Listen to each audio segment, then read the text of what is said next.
State sentinel में आपका स्वागत। मैं हूं रविंद्र सिंह। हम थक गए हैं साहब ये रिपोर्ट बार बार करते हुए कि शिक्षा के नाम पर जो लूट मची हुई है, क्योंकि रोज इतने कॉल्स आते हैं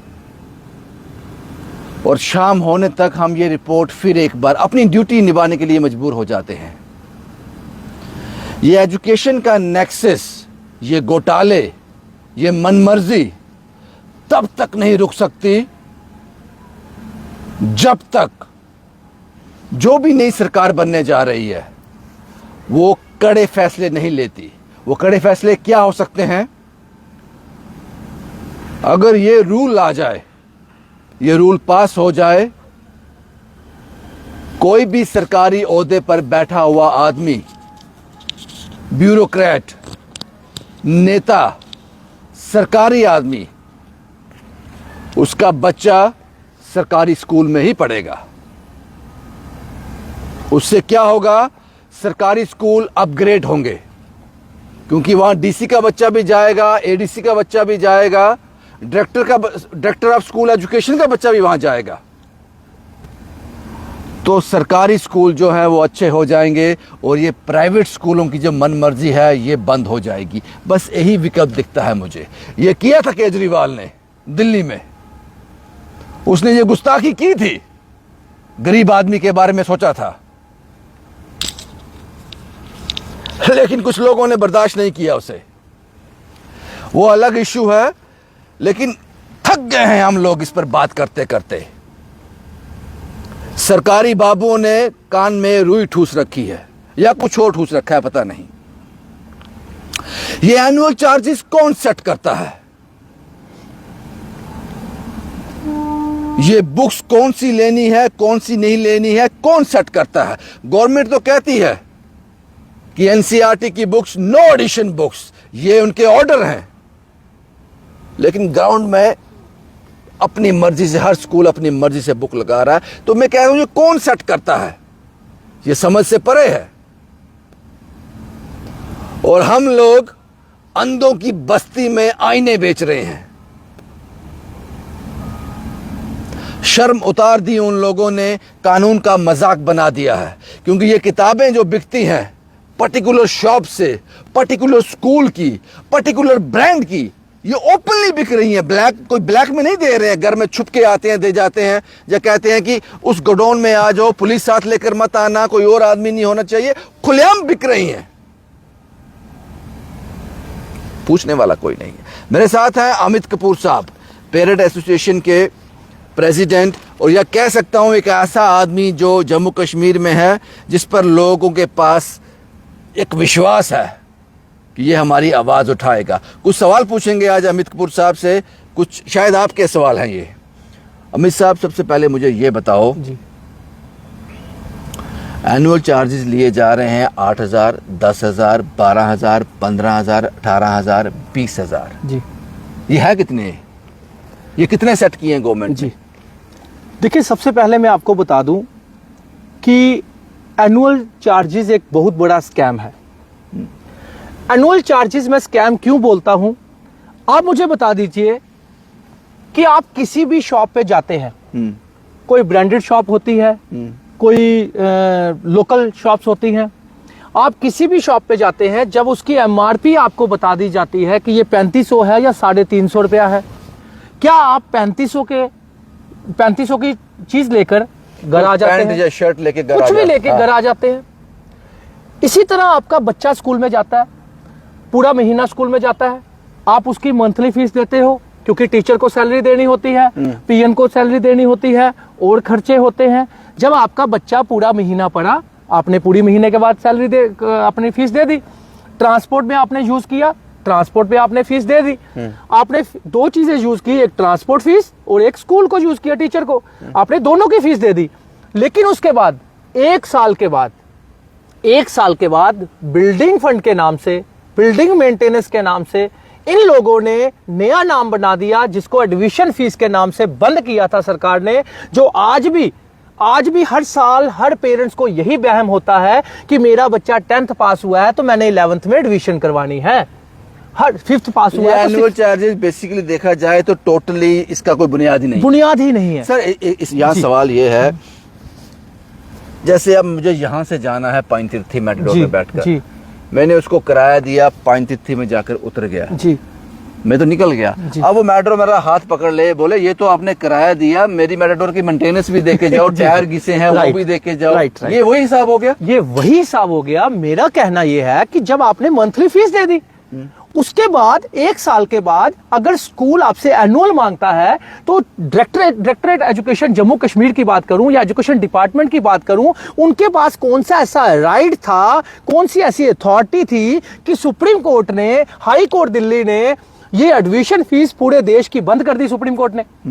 जब न्यू एजुकेशन पॉलिसी कहती है कि कोई स्कूल एडमिशन फीस नहीं ले सकता, जब एडमिशन नहीं ले सकता, सिक्योरिटी नहीं ले सकता, कैपिटेशन नहीं ले सकता, रजिस्ट्रेशन नहीं ले सकता, डेवलपमेंट फंड नहीं ले सकता, यानी किसी चार्जेस के नाम से वो नहीं ले सब सकता। कुछ इंक्लूड है ट्यूशन फीस में। ट्यूशन फीस में। हाँ। मुझे एक चीज बता दीजिए, आपके बिजली के खर्चे निकलते हैं ट्यूशन फीस में, आपके स्कूल के पानी का खर्चा निकलता है ट्यूशन फीस में, आपके टीचर की सैलरी का खर्चा निकलता है ट्यूशन फीस। ये कंपोनेंट्स बने हुए हैं, ये कंपोनेंट्स के मेरे पास ऑर्डर पड़े हुए हैं, उस सबको मिलाकर ट्यूशन फीस तैयार होती है टीचर की सैलरी। इसके ये एनुअल चार्जेस का जो बेस ही गलत है। बिल्कुल। चलो हम मान लेते हैं, अब ये कहते हैं कि एनुअल चार्जेस आपको देने हैं। जी। अब सवाल ये है अमित साहब, एक हम मिनिमम अमाउंट लेके चलते हैं 15,000 रुपए एनुअल चार्जेस ले रहे हैं स्कूल, धड़ल्ले से ले रहे हैं, बड़े मजे से ले रहे हैं। 15,000 रुपए ले रहे हैं। उस स्कूल में हम मान के चलते हैं 1000 स्टूडेंट है, जी। तो एक स्टूडेंट से 15,000 का मतलब हो गया 1000 का 1.5 करोड़ रुपया। बिल्कुल। तो 1.5 करोड़ में भी स्कूल बन जाएगा, और ये 1.5 करोड़ हर साल लेना है। सर बहुत ही 1.5 करोड़ में ये मेंटेनेंस हुआ, जब बिल्डिंग बनाने का खर्चा ले रहे हैं। बहुत कम बोल रहे हो, ये बहुत ही बड़ी विडंबना है हमारी कि मेरे पास ऐसे ऐसे स्कूल्स पड़े हुए हैं जिनका एनुअल चार्जेस अगर 4,000 रुपया पास हुआ है तो 9,000 लिया जा रहा है, जिसका 10,000 पास हुआ है 20,000 रुपया लिया जा रहा है। किसने किया है? और वही ये तो पास चीज किसने किया? FFRC ने। वही मुझे समझ नहीं आती कि FFRC के पास ऐसी, FFRC से हमने एक RTI लगाई हमारे कश्मीर के पेरेंट्स ने, उन्होंने मांगा कि आप हर एक स्कूल का जो बाइफिकेशन आप जो करते हो एनुअल चार्जेस में, वो आप मुझे दे दीजिए कि एनुअल चार्जेस आप कहते हो स्कूल वाले एनुअल चार्जेस खर्चा होता है, तो आप एनुअल चार्जेस की बाइफिकेशन दे दीजिए कि उसने कौन सा खर्चा किया और किस और ये पेरेंट्स के पास राइट है। अब सबसे महत्वपूर्ण जानकारी मैं आपको एनुअल चार्जेस की देने जा रहा हूं। जैसे एनुअल चार्जेस के बारे में अभी हम डिस्कस कर रहे हैं, इसको पहले ये बता दें कि टोटली इलीगल है। Totally। तो फिर भी हम इस पर डिस्कस करते हैं क्योंकि लोग स्कूल तो ले रहे हैं। लेकिन मैं आपको बता दूं, एनुअल चार्जेस स्कूल की, चाहे वो फीस फिक्स हो, चाहे वो एनुअल चार्जेस फिक्स हो, उसमें चेयरमैन FFRC भी तब साइन करते हैं जब आपके स्कूलों की कोई पेरेंट एसोसिएशन होगी, उसमें साइन करेगी। लेकिन किसी भी स्कूल में पेरेंट एसोसिएशन नहीं। मैं बार बार कहता हूं, अपने अपने स्कूलों में पेरेंट एसोसिएशन बनाओ। ये आपके स्कूलों की पेरेंट एसोसिएशन पता क्या बनाई होती है, जो आप लोगों को पता ही नहीं होती। ये अपने 4 बच्चे लेकर जिनकी फीस माफ कर दी जाती है, या सीनियर ऑफिसर के बच्चे होते हैं, उनकी फीस माफ, और उन्हीं से साइन लेके ये आप सबको लुटवाया जाता है और आप सबको एनुअल पास करवा लिए जाते हैं। और पास करवाने के बाद भी जिसके एनुअल 3,000 पास है वो 6,000 ले रहा है, जिसके 17,000 पास है वो 34,000 ले रहा है। फिर ये FFRC ने ऑर्डर निकाल दिया, तो इस पर नजर कौन रखे हुआ है कि कोई इसका वायलेशन ना करे? कोई नहीं सर, कोई नजर नहीं किसी ने रखी। सबके मैं कहूंगा कि मुझे बोलने में कोई झिझक महसूस नहीं हो रही। सबके जहां तो टैचियों के रिश्ते हैं, जहां ऐसे मिनिस्टरों का प्रभाव है, जहां कौन सी सरकारों का प्रभाव है। मुझे ये समझ नहीं आ रही, क्या मैं ये समझूं कि मिनिस्टरों के स्कूल थे इसलिए? क्या बड़े बड़े मीडिया हाउसेस के स्कूल है इसलिए? क्या इसी वजह से एक्शन नहीं हो पाता? क्या पेरेंट्स एक नहीं है? ये लूट तो खुलेआम हो रही है, क्या पेरेंट्स छुप के नहीं हो रही? कहने का मतलब वही है, जहां तो पेरेंट्स यूनाइट नहीं है और ये स्कूल एसोसिएशन सारी यूनाइट है, क्या इसलिए? सर आप पेरेंट्स को क्यों दोष दे रहे हो? मैं कहता हूं कि एक चोरी हो रही है घर में, जी। उसको रोकने का काम पुलिस का है जी। तो उसको घर वाला तो रोक नहीं पाएगा। अगर 10 बंदे भी होंगे नहीं रोक पाएगा। जो लुटेरे आए हैं उनके हाथ में गन्स हैं, तो पुलिस रोकेगी। यहां पर इस चोरी को रोकने के लिए डायरेक्टर ऑफ स्कूल एजुकेशन है, FFRC है, जिन्होंने ऑर्डर बनाए हैं। वो लोग कहां पे हैं? सबके सब तमाशबीन बने हुए हैं सबके साथ। और तो और, आप कोई कंप्लेन अगर किसी पेरेंट्स को तैयार कर देंगे ना, बड़ी हिम्मत करके पेरेंट्स आपका तैयार हो जाएगा। मैं आपको बता दूं कि डायरेक्टर एजुकेशन जम्मू के पर्सनल सेक्रेटरी मैडम टाल मटोल करके पेरेंट्स को बोलती इतना तो जायज है, जबकि उसको खुद की नॉलेज नहीं है, उसको खुद की नॉलेज नहीं है। ज्वाइंट डायरेक्टर ये बात बोल देती है कि ये तो जायज है, क्योंकि उनको नॉलेज ही नहीं है कि ये कोई चेयरमैन कमेटी है चलो जो पास करती है। हमने बात की कि मैं जनरल बात कर रहा हूं। एनुअल चार्जेस जो है टोटली इलीगल है, लेकिन फिर भी वो कहते हैं 2 और मनमाना वसूला जा रहा है। ये बात खत्म होगी साहब। अब मुझे ये बताओ कि ये जो बुक्स का नेक्सस है, ये एफएफआरसी ने या जो भी डायरेक्टर ऑफ स्कूल एजुकेशन है, जो अथॉरिटी है, उसने क्या कहा हुआ है कि कौन सी बुक्स लगानी है, ये बताओ पहले। देखिए, सबसे पहले मैं आपको बता दूं कि ये आप सबका इनिशिएटिव है। 3-4 साल हमें भी हो गए बोलते हुए। इस बार बहुत ही एक अच्छा ऑर्डर निकला। ऑर्डर क्या निकला कि जम्मू जेके बोस ने भी एक ऑर्डर निकाला कि कोई भी स्कूल एडिशनल बुक्स नहीं लगा सकता। बुक्स वही लगेंगी जो गवर्नमेंट प्रेस्क्राइब्ड बुक्स हैं। और हर एक शॉप पे मिल जाती हैं। कहीं पे भी आप कहीं से ले लो। हिंदी, इंग्लिश, मैथ, ईवीएस, ये वो जो जरूरी सब्जेक्ट है, कोई भी एडिशनल बुक्स नहीं लगा सकता। एक सीबीएसई की गाइडलाइन ये है कि एनसीईआरटी के सिवा आप कोई भी एडिशनल बुक्स नहीं लगा सकते। अगर पेरेंट्स चाहे अपनी मर्जी से कोई ग्रामर लेना या कुछ लेना, वो उसकी चॉइस है, लेकिन स्कूल नहीं लगा सकता। ऐसा हो रहा है? ऐसा सर, हर एक स्कूल अपनी अपनी लिस्ट और रेट लिस्ट भी, बुक्स के नाम भी और रेट लिस्ट, और पर्टिकुलर शॉप पे बोला जाता है ये ले जाइए, ये फलानी शॉप पे चले जाइए और बुक्स ले आइए। इसको रोकना किसका काम है? अब सुनिए, रोकने की बात कर रहा हूं। स्कूल एसोसिएशन ने पूरी कोशिश कर ली, हाई कोर्ट पहुंच गए। हाई कोर्ट ने भी बोल दिया कि बुक्स का नेक्सस हम खत्म नहीं कर सकते। ये न्यू एजुकेशन पॉलिसी में लिखा हुआ है, कोई भी स्कूल बुक्स एडिशनल नहीं लगा सकता। और टोटल एनसीईआरटी या गवर्नमेंट प्रेस्क्राइब्ड जो जेके बोस प्रेस्क्राइब्ड बुक्स है, उसके सिवा ये कौन कहता है? हाई कोर्ट कहती है। ये हाई कोर्ट कहता है, जेके बोस कहता है, हाई कोर्ट कहता है, सीबीएसई कहती है। मान कौन रहा है? बात वही आ गई, मनवाने वाले नहीं है। मनवाएगा कौन? मनवाने वाले नहीं है। यहां पे मुझे अफसोस इस बात का होता है कि हम लोग मैं सियासत की बात नहीं करूंगा, लेकिन हम लोग पार्टियों के पीछे भागते हैं, हम लोग लीडरों के पीछे भागते हैं, हम लोग एमपीज के पीछे भागते हैं। हम लोग नॉन पॉलिटिकल होकर ये फाइट क्यों नहीं कर सकते? क्यों यूनाइट नहीं हो सकते? कैसे करेंगे सर? ये फाइट कैसे करेंगे? सर, आप मुझे बताइए कि अगर एक डिपार्टमेंट करप्ट है, अगर एक डिपार्टमेंट करप्ट है तो उसके लिए आपके पास जुडिशरी है, ब्यूरोक्रेसी है। अगर वो भी करप्ट है, उसके बाद आपके पास कोर्ट है। यहाँ हाई कोर्ट का ऑर्डर नहीं माना जा रहा है, तो आप क्या कहेंगे सर? फिर इसका मतलब यह है कि हम जम्मू कश्मीर में अगर हम लोग चुप होके बैठ गए तो आज एजुकेशन का नेक्सस आपको 17, 20, 25 या 1 लाख रुपया साल का खर्चा आता है। आने वाले कल में आपका 5-5 लाख रुपया खर्चा आएगा। घर में खाने को नहीं होगी, लेकिन आपको बच्चे को पढ़ाना होगा। ये खर्चे हो जाएंगे। हल क्या है इसका? हल वही है सर। देखो, जब 1947 में हमारा देश आजाद हुआ था ना, तो 1947 को ये फाइट नहीं स्टार्ट हो गई थी। तब भी तो कोई भगत सिंह सामने आया था, सुभाष चंद्र बोस सामने आया था, आप जैसे लोग सामने आए थे। चंद मीडिया है जो इस चीज को इशू कवर करती है। मैक्सिमम मीडिया इस चीज को कवर नहीं करती। आधे से ज्यादा के स्कूल है, आधे से ज्यादा पैसा लेके स्कूल को प्रमोट करते हैं। और उन स्कूलों को, जिन स्कूलों को प्रमोट किया जाता है, उन स्कूलों पे ऑलरेडी केस चल रहे हैं। उन स्कूलों पे ऑलरेडी 7,000 के बजाय 17,000 रुपया लिया जा रहा है। और तो और जिन स्कूलों को प्रमोट किया जा रहा है, उन स्कूलों के पास अप्रूवल भी नहीं है फीस का। जेके कोई नहीं है जो इस इलीगल को रोक सके। Sir, Jammu Kashmir fees physician committee retired justice पूरी टीम लेकर बैठते हैं। रिटायर्ड जस्टिस, बड़े अफसोस के साथ कहना पड़ता है, उनको अपने ही ऑर्डर को इंप्लीमेंट करवाने में इतनी प्रॉब्लम है। मुझे यह समझ नहीं आती क्यों एक टास्क फोर्स नहीं बनाई जाती जो इंस्पेक्शन करने टीम जाती है। जब आप एडिशनल बुक्स नहीं लगानी, जो आपके साल के बाद। कपूर साहब, आप मुझे एक चीज बताओ, बुक्स का नेक्सस है जो एफएफआरसी है, उसका ऑर्डर नहीं माना जा रहा है, फीस पर नहीं माना जा रहा है, एनुअल चार्जेस पर नहीं माना जा रहा है, कुछ भी नहीं हो रहा है। तो अब सवाल ये है, कोई हल? हल तो एक ही है। उससे पहले मैं एक चीज बता दूं कि कोई भी स्कूल, ये ऑर्डर आप पढ़ लीजिए, कोई भी स्कूल यूनिफॉर्म 3 से 5 साल से पहले कोई स्कूल चेंज नहीं कर सकता। लेकिन यहाँ पे हर साल चेंज हो रही है, हर साल बुक्स चेंज हो रही है, हर साल बुक्स का नेक्सस, पर्टिकुलर शॉप्स, हर साल यूनिफॉर्म चेंज, बुक्स चेंज, और फीस भी कोई स्कूल इंक्रीज नहीं कर सकता जब तक वो आपको नोटिस बोर्ड पे जेकेएफएफसी का अप्रूवल ना लगाए।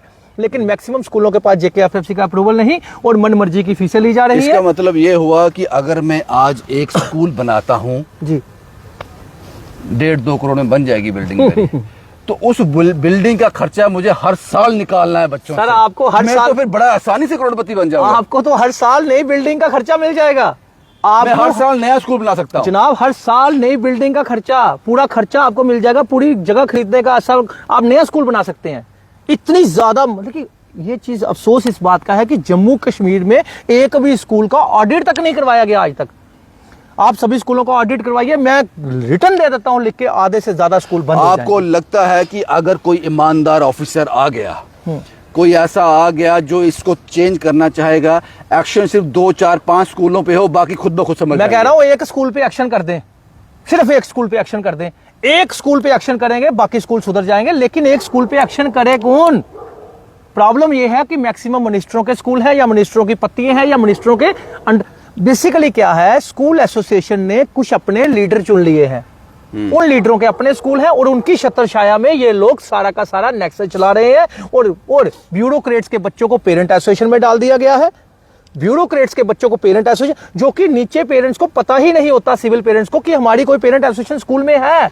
ऐसी कोई इंडिविजुअल डिपार्टमेंट या इंडिविजुअल एजेंसीज हैं जो इस पर नजर रखती हैं, उन्होंने भी आंख बंद की सर है? आप इंडिविजुअल इस पे, मैं कह रहा हूं सीबीआई में भी जा सकते हैं, आप सीबीआई को कंप्लेन कर सकते हैं, क्राइम ब्रांच को। लेकिन अफसोस इस बात का है कि क्राइम ब्रांच के बच्चे भी तो खुद के पढ़ते हैं, क्राइम ब्रांच वालों के भी तो बच्चे खुद के पढ़ते हैं, जुडिशरी के बच्चे खुद के पढ़ते हैं। उनकी फीस माफ है? नहीं, उनको क्या लगता है, मैं आपको बता दूं कि जितने भी बड़े गवर्नमेंट मुलाजिम, बड़े ऑफिसर बड़ी चेयरों पे बैठे हुए हैं, उनको ये 10-15 हजार रुपया पता क्या लगता है कि बड़े यार बड़ी जेन्युइन फीस है। पता क्यों लगता है? क्योंकि उनको अलाउंस मिल जाता है, पीछे से सरकार पीछे से अलाउंस दे देती है, और यहाँ पे इनको फीस, और मर जाता है गरीब आदमी, और मर जाता है मिडिल क्लास और गरीब आदमी। मिडिल क्लास कभी आगे नहीं बढ़ सकता जब तक एजुकेशन का नेक्सस खत्म नहीं होगा। गरीब कभी भी ऊपर मिडिल क्लास तक नहीं पहुंच सकता जब तक एजुकेशन का नेक्सस खत्म नहीं होगा। एजुकेशन का नेक्सस खत्म करने के लिए शिक्षित हो जाएगा ऐसे जो ये वादा करते हैं। सर ये शिक्षित नहीं हो रहा, ये शिक्षित नहीं हो रहा। कोई स्कूल, मैं एक भी स्कूल बता दो मुझे कि जहां का बच्चा स्कूल में पढ़कर टॉप किया हो। स्कूलों में टॉप नहीं होता, बच्चा ट्यूशन पढ़ के ही टॉप करता है, अपने घर में मदर फादर से पढ़ के टॉप करता है। पढ़ना है तो ट्यूशन में जाइए, अगर लूटना है तो स्कूल में आइए। स्कूल में खाली एक सर्टिफिकेट है और कुछ भी नहीं स्कूल तो में। ये सही है कि जब तक सरकारी स्कूल अपग्रेड नहीं होंगे, ऐसे रूल्स नहीं बन जाते कि कोई भी गवर्नमेंट ऑफिशियल, कोई भी जज, वकील, कोई भी ब्यूरोक्रेट, बड़ा जो ऑफिसर है, जो भी सरकारी आदमी है, उसका बच्चा सरकारी स्कूल में ही पढ़ेगा। जिस दिन ईमानदार प्रधानमंत्री, जिस दिन ईमानदार लीडर, हर स्टेट का सीएम, हर स्टेट का सीएम ईमानदार आ गया और उसने एक इनिशिएटिव ले लिया, एक इनिशिएटिव कि गवर्नमेंट स्कूलों में गवर्नमेंट डिपार्टमेंट का बड़े से बड़े ऑफिसर का बच्चा, गरीब से पीएन का बच्चा एक ही स्कूल में इक्वल एजुकेशन, क्वालिटी एजुकेशन के हिसाब से स्कूलों में पढ़ेगा, गवर्नमेंट स्कूल में। वहां पे बिल्डिंग भी बनेगी, उदार हो जाएगा, उस दिन देश का उदार हो जाएगा। वरना आप कहते हो क्वालिटी एजुकेशन, आपको भी ये लोग बोलते होंगे प्राइवेट स्कूल वाले, क्वालिटी एजुकेशन। मैं आपको पूछना चाहता हूं, क्या क्वालिटी एजुकेशन उसको बोलते हैं कि अगर मेरा बच्चा 6th पढ़ रहा है तो 6th पढ़ने के बाद वो जो बुक्स के साथ 6th पढ़ रहा है, अगले साल वही बुक्स चेंज कर दी जाएंगी क्योंकि उसकी क्वालिटी खत्म हो जाती है। वो क्वालिटी खत्म नहीं होती, वो सबसे बड़ा नेक्सस है बुक्स का कि हर साल चेंज करनी, हर साल नया सिलेबस। जबकि 3 से 5 साल से पहले कोई स्कूल सिलेबस चेंज नहीं कर सकता, यूनिफॉर्म चेंज नहीं कर सकता, यूनिफॉर्म चेंज नहीं कर सकता, एडिशनल बुक्स नहीं लगा सकता। मैं दावे के साथ नहीं, मैं रिटर्न में लिख के दे देता हूं, 100 में से 80% स्कूल, 100 में से 80% स्कूल अपनी मनमर्जी की एडिशनल 20 बुक्स। आप एक ऑर्डर निकालते हो कि आपके स्कूल के नर्सरी, एलकेजी, यूकेजी क्लास को कोई बैग नहीं लेना। जो 3 कायदे होते हैं हिंदी, इंग्लिश, मैथ के, वो आपने स्कूल में ही रखने हैं और वहां से पढ़ के आ जाना है, बैग भी नहीं लेना। लेकिन यहाँ पे साहब मैं आपको बता दूं कि नर्सरी, एलकेजी, यू की 1200 से लेके 10-10 हजार रुपए का बुक्स का सेट बिक रहा है। सही कह रहे हैं आप, सही कह रहे हैं। फिर अगर मैं बोलूं तो मैं गलत, मेरा काम है लोगों को अवेयर करना। सच बोलने वाला हमेशा गलत होता है अमित साहब, ये बात आपको, आप तो लंबे समय से ये लड़ाई लड़ रहे हो। पता नहीं ये नेक्सस कब ख़त्म होगा, पता नहीं वो ईमानदार नेता हमें कब मिलेगा, पता नहीं वो ईमानदार ब्यूरोक्रेसी हमारे सामने कब आएगी। क्योंकि मैं बेईमान इसलिए कह रहा हूँ कि जो देख रहा हूँ, और इसका बोगी मैं भी हूँ, मैं भी इससे निकल रहा हूँ, मेरे बच्चे भी स्कूल जाते हैं, तो ये मेरा पर्सनल एक्सपीरियंस भी है। पता नहीं ईडी और सीबीआई की नजर यहां क्यों नहीं आती। सही कहा अमित कपूर साहब ने, सही कहा अमित कपूर साहब ने। ये स्कूल जिनके हैं साहब, उनकी तरफ नजर उठाने से पहले 10 बार आपको सोचना पड़ेगा, और ये मेरे भारत का दुर्भाग्य है। पता नहीं ये कब खत्म होगा, लेकिन हम अपना काम करते रहेंगे। जिस तरह से अमित कपूर साहब अपना काम कर रहे हैं, हम भी अपना काम करते रहेंगे। इस आवाज़ को, इस सच को, चाहे वो कितना भी काला हो, आपके सामने रखते रहेंगे। भुगतो साहब, मैं आपसे यही कहूँगा, भुगतो आप। हमारा काम है आवाज़ उठाना, हमने उठा दी। क्या इसका नतीजा निकलेगा? मुझे लगता है कुछ भी नहीं। शुभम कुमार के साथ Ravindra Singh, the state sentinel के लिए।